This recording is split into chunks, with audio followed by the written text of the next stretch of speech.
of course, we did hear from one of the jurors that did rule on the Trayvon Martin, George Zimmerman verdict this week. In an exclusive interview with Anderson Cooper of CNN, Juror B37 spoke at length about what made for compelling evidence in her opinion in this case. Of course, her identity was blacked out, but she did offer some interesting insight into the thinking of those 6 jurors, all of them women, but all of them white.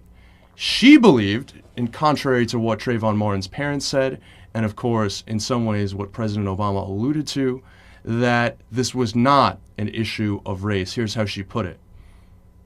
I don't think it did. I think if there was another person, Spanish, white, Asian, if they came in the same situation they were Trayvon was, I think George would have reacted the exact same way.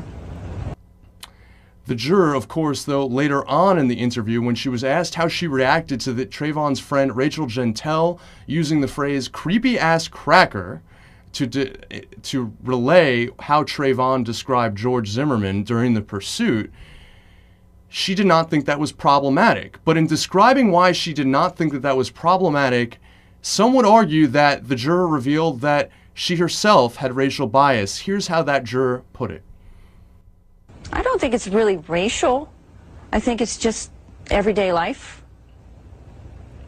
The type of life that they live and how they're living in the environment that they're living in. The type of life that they're living in the environment they're living in.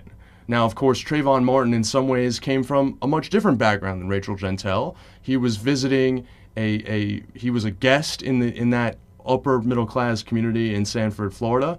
We do not know exactly what level of their common experience was, but the use of the collective they there, I think in some ways gives the lie to the idea that racial bias played no role in this case, if not for anything other than the fact that it may have played a role in the way the jurors themselves viewed it, if not George Zimmerman's thinking.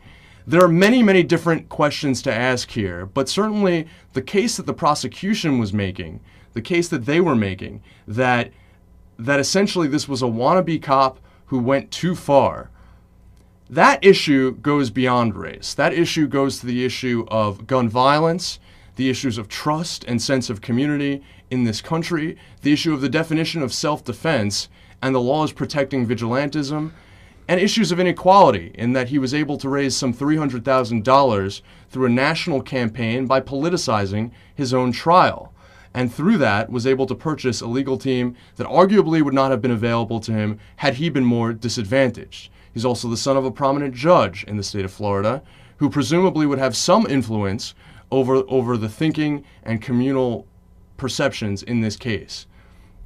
Regardless, the fact of the matter is that a 17-year-old teenager, unarmed, with all but Skittles and an Arizona iced tea, was gunned down in Sanford, Florida, on the way back to his home.